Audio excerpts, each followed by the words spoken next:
Harry's wife. A not terribly bright man. Hello, I'm H.G. Tudor.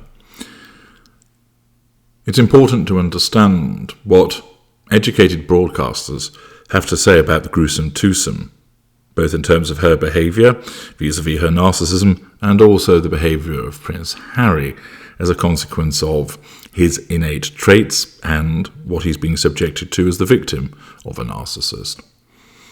There is an opinion piece which is written by Jeremy Paxman. Now, for those of you who don't know who Jeremy Paxman is, a short introduction, because it's important for you to understand that, to determine the veracity and application of the article. Jeremy Paxman, who was born in 1950, is an English broadcaster, journalist, author and television presenter. He was born in Leeds in West Yorkshire, and he was educated at Malvern College and St Catherine's College, Cambridge. He was once a member of the Labour Party Club and then a One Nation Conservative. He joined the BBC in 1972. In following years, he's worked on Tonight and Panorama, became a newsreader for the BBC 6 o'clock news and a presenter on Breakfast Time. He also presented the highbrow quiz University Challenge with some rather scathing put-downs of some of the contestants. In 1989, he became a presenter for the BBC programme Newsnight, interviewing many political figures. Paxman became known for his forthright interviewing style, particularly when interrogating politicians. These appearances were sometimes criticised as aggressive, intimidating and condescending, yet also applauded as tough and incisive. Accordingly, it's important to recognise that this is an educated man who knows a lot about his subjects, but basically does not have any tolerance for the width of bullshit and makes it pretty clear. So with the stage set, and with that in your mind, let's listen to what he has written. Well, he states, history won't be kind to Prince Harry. Now, Harry twists the knife, ran the headline on one of the multitude of newspapers I do not read. The spat between two royal princes thrills the headline readers and writers and has catapulted some unlikely figures from their Parker Knoll recliners. But does it amount to more than that? Certainly, it has brought forth an unlikely number of would-be assassins of the young prince who say they are just waiting for the say-so from the palace. The prince's most deadly sin appears to have been his breaking of the code of omerta in talking about his private feelings. This is irritating, but hardly important. Personally, I wish he would just shut up and get on with his life as a terrifically privileged young person.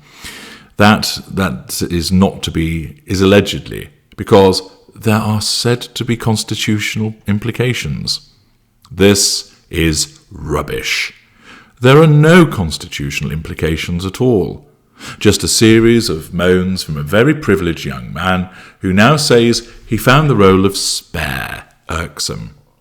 There is only one thing to say to that: grow up. The terrible problem for the British is that those who most closely follow the doings and sayings of the royal family are the least competent to speculate about their significance.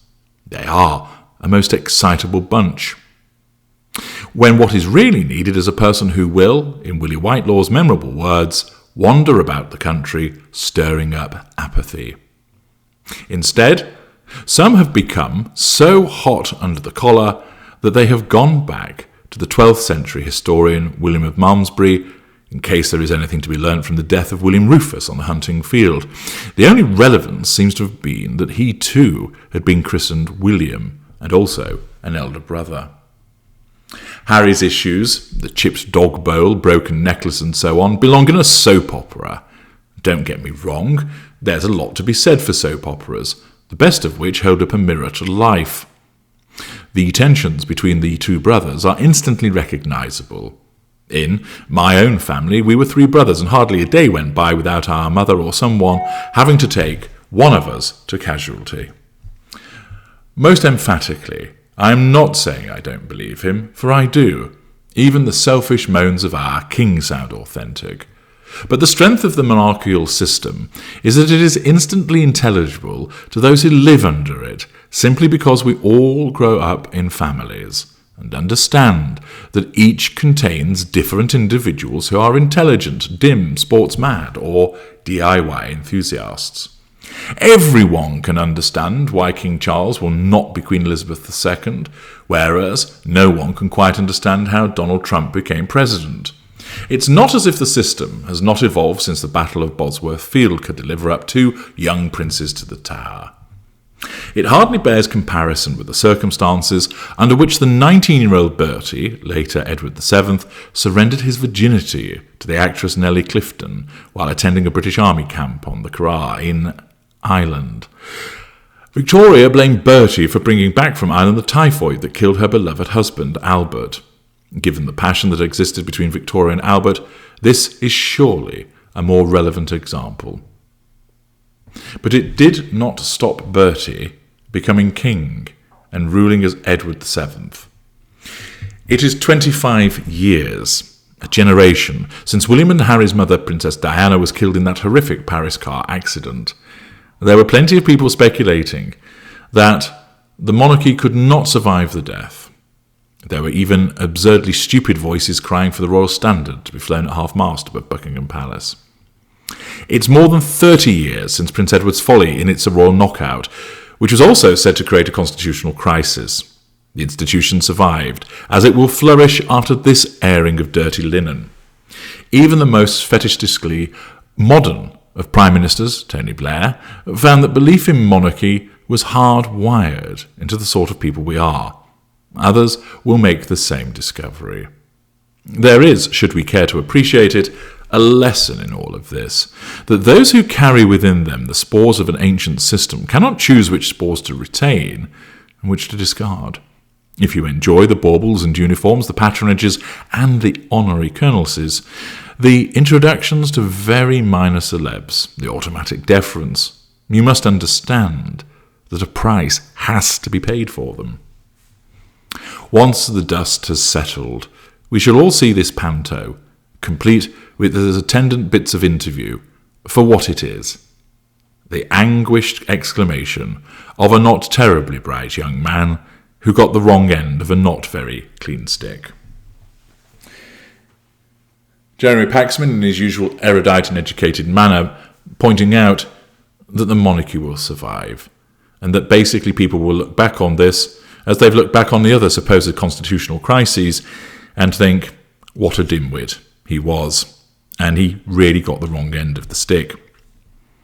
For all of Harry's desires that change will come about as a consequence of his railing against his family, he, just like his wife, fails to recognise just how powerful it is, how set it is within the psyche of the British and those around the world. There'll be many who don't have any interest in the royal family, but have no interest in seeing its demise. Harry claims that he wants to reform it, yet offers no suggestions as to how that might be achieved. What he's really doing is carrying out what his wife continues to bang on about. Why might his wife want to reform it, or nay, even destroy it? Because it threatens her sense of control. The fact that the institution exists, the fact that the institution did not bend to her will, is a threat to her sense of control. And therefore, she repeatedly seeks to effect some form of change against it, because that represents the assertion of her control over it. She will fail, but she has now, of course, roped in her loyal lieutenant, Prince Harry, who has swallowed the Kool-Aid and believes similarly that it can be changed. As Jeremy Paxman points out, that's not going to alter, and ultimately people will allow the dust to settle and see that really all of this was just the behaviour of a dimwit. Of course, what Paxman has missed out is the behaviour of his handler, but he has just chosen to focus upon the dim-witted Harry and the conclusion that awaits him. I'm H.G. Tudor. Thank you for listening.